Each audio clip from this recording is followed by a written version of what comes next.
Olá, tudo bem? O meu nome é Gáudio, eu sou professor de Direito Material e Processual do Trabalho. Além disso, presido o Instituto Dia de Formação Jurídica Estratégica. Sou um dos sócios fundadores da Sociedade de Advogados Masquieto de Paula, que tem procurado desenvolver uma atuação perante o Tribunal Superior do Trabalho, sobretudo, e o Supremo Tribunal Federal, em causas trabalhistas de maior complexidade. Eu estou aqui para comentar brevemente os principais impactos da decisão que acaba de ser anunciada do Supremo Tribunal Federal em relação à DPF 324, que trata do tema da licitude da terceirização em atividades finalísticas. Pois bem, para entender as consequências principais dessa decisão, eu preciso fazer um breve recuo.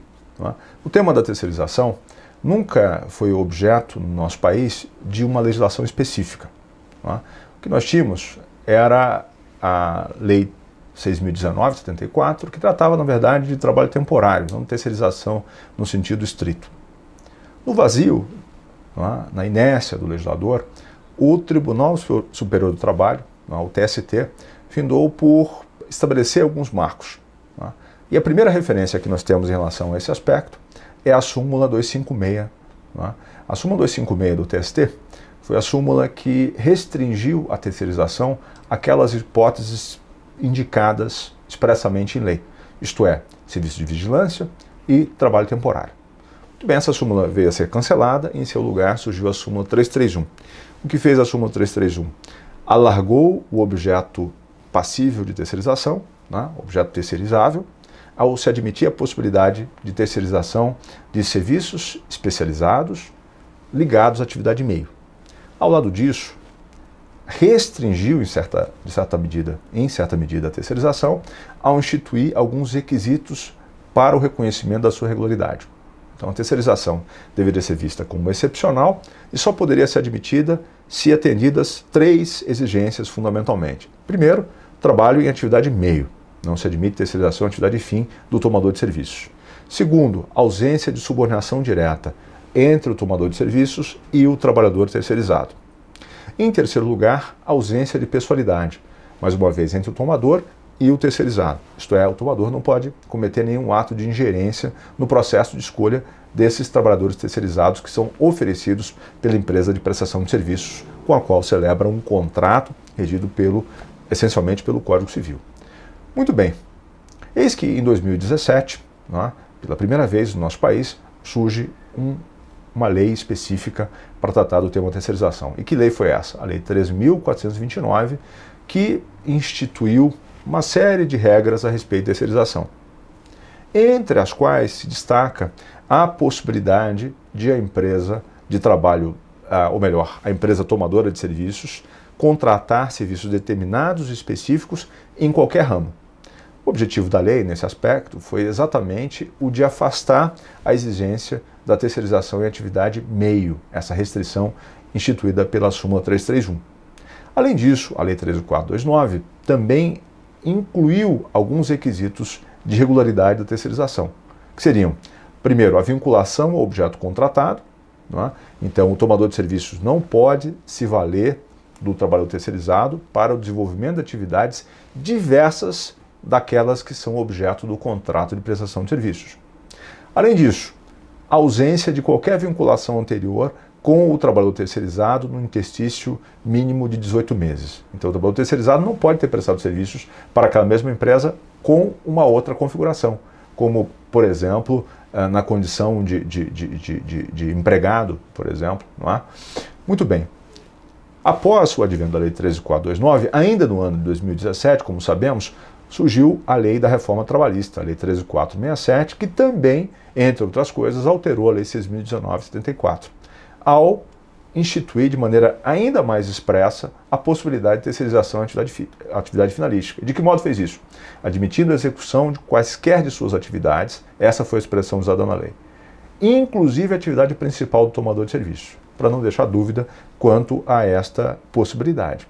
Ao lado disto, instituiu um outro requisito, que é o da capacidade econômica do prestador de serviços, que deveria ser compatível com a sua execução.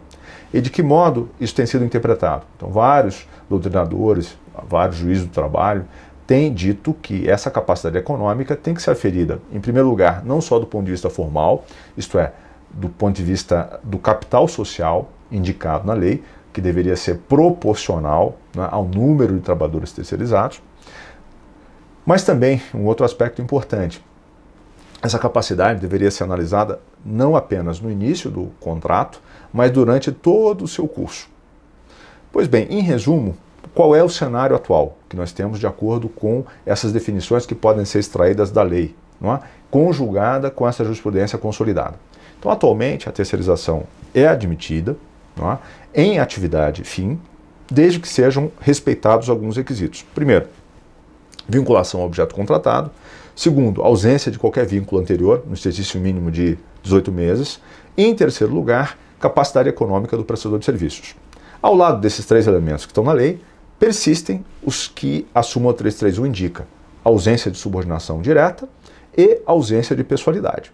Esse é o cenário atual. Muito bem. Nesse contexto, nós podemos perguntar qual é o sentido dessa nova decisão do Supremo, já que a DPF 324 tinha precisamente como sua principal pretensão a de autorizar a terceirização em atividade fim, com fundamento nos princípios da livre iniciativa e da legalidade. Muito bem. Qual é o sentido? Houve, né, ao longo da discussão que se iniciou no Supremo, o debate sobre a perda de objeto ante o advento desses novos marcos legais, que instituíam a possibilidade de terceirização em atividade fim. O que o Supremo disse? Não houve perda de objeto. E por que não houve? Porque esta ADPF tem em vista a situação anterior a esses marcos legais. Então, esta decisão do Supremo, primeiro aspecto importante, se aplica aos casos anteriores de terceirização promovida antes do advento da Lei 13.429. Esse é um primeiro ponto importante. Segundo, de acordo com a certidão de julgamento já publicada, não é, esta decisão autoriza expressamente a terceirização em atividade finalística, em relação a esses casos anteriores. Terceiro, essa tese se aplica até mesmo aos processos que estão em curso no Justiça do Trabalho, incluindo aqueles com sentença transitada em julgado, desde que não tenha transcorrido o lapso temporal mínimo, ou melhor, máximo, perdão, de 2 anos, né? O prazo decadencial, como se sabe, para a propositura da ação rescisória. Então, essa tese é aplicada a esses processos em curso. Muito bem.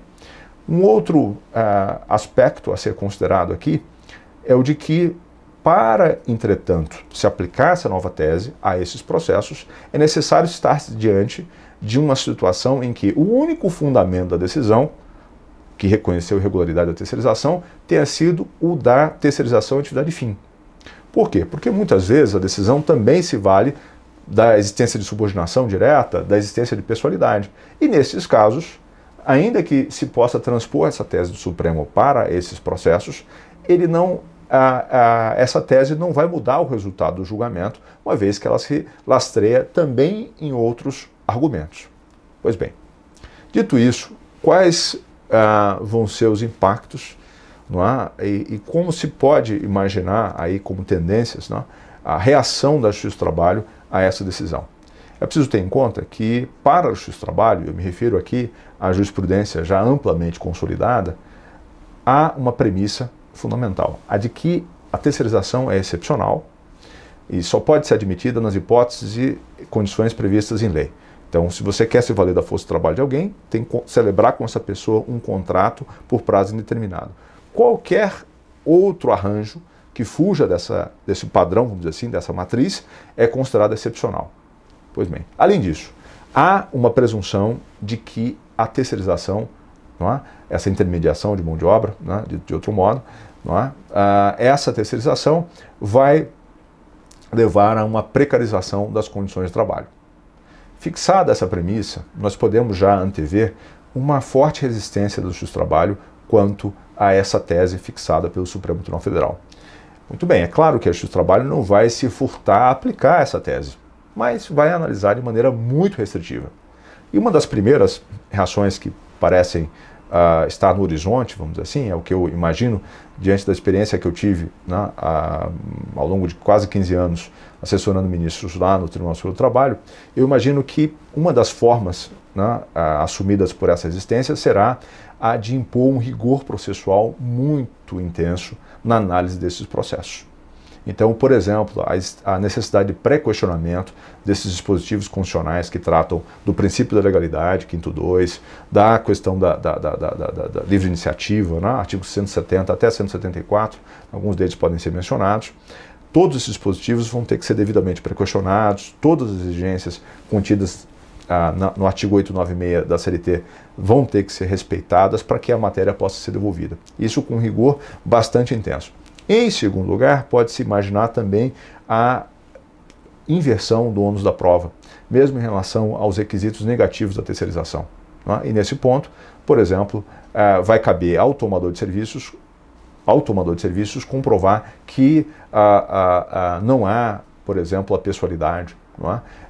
Vai ter que comprovar a efetiva capacidade econômica do prestador de serviços. Não é? Essa inversão do ônus da prova tem amparo, inclusive, na nova redação do artigo 818 da CLT, segundo alguns magistrados do trabalho entendem, não é?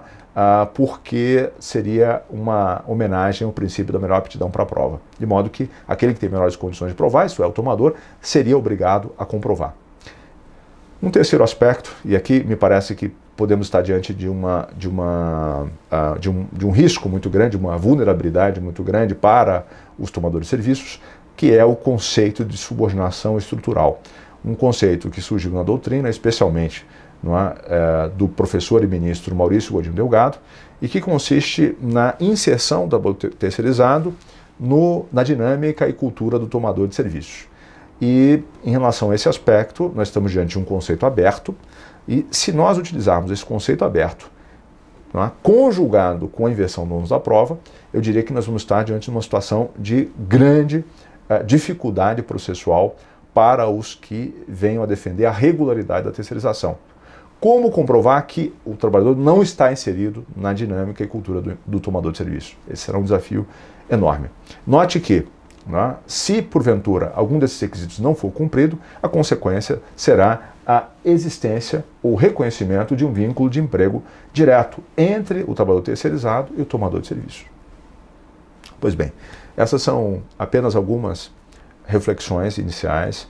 A decisão, o acórdão ainda não foi publicado, é de se aguardar aí pelo menos algumas semanas, talvez alguns meses, para que nós tenhamos então acesso ao teor dessa decisão com todos os seus dobramentos.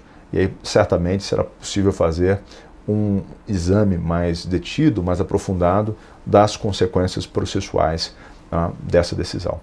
De resto, eu me mantenho à sua disposição. Se tiver dúvidas, observações, por favor, encaminhe para trabalho@gaudio.com.br. Eu agradeço a sua atenção e continue contando comigo.